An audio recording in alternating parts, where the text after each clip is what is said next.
Panitia khusus rancangan peraturan daerah tentang perlindungan perempuan dan anak kembali melakukan rapat bersama instansi terkait jelang tengah hari Rabu 11 Juni 2025. Raperda perlindungan perempuan dan anak yang dirancang sekitar 50 pasal ini terus dilakukan pembahasan. Dalam rapat ketiga ini sudah sekitar 16 pasal yang berhasil dibahas.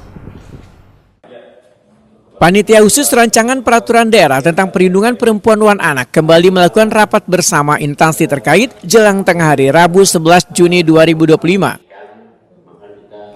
Raperda perlindungan perempuan dan anak yang dirancang sekitar 50 pasal ini terus dilakukan pembahasan pasal demi pasal. Dalam rapat ketiga ini sudah sekitar 16 pasal yang berhasil dibahas. Demikian dipedahkan Ketua Pansus Raperda Perlindungan Perempuan dan Anak Peri Hidayat SH Wahyadi Takuni Prima TV.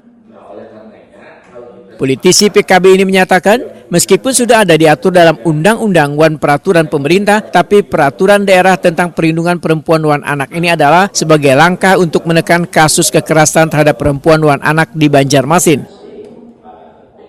Peri Hidayat menyatakan, raperda ini targetkan dapat diselesaikan dalam waktu 3 bulan. Ini masih kita skor untuk sidangnya, kemungkinan tergantung dari kalaunya udah sinkronisasi dari dinas dan bagian hukum serta anggota pansus yang hadir, bisa makin cepat makin baik. Ini sudah berapa pasal yang dibahas? Sudah sampai 16 pasal dari 53 pasal.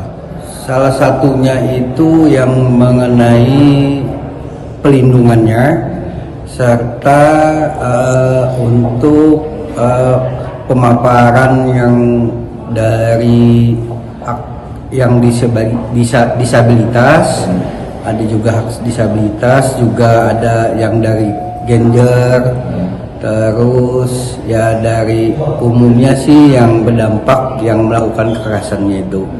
Nah, jadi ada hukumannya yang memang melakukan kekerasan kepada anak dan perempuan, ada hukumannya. Nah, itu yang perlu kita sinkronisasi, akan seperti apa hukumannya yang mesti harus diterima. Turut hadir dalam rapat ini Dinas Pemberdayaan Perempuan dan Perlindungan Anak, Dinas Sosial, Satpol PP serta bagian hukum Setdako Banjarmasin.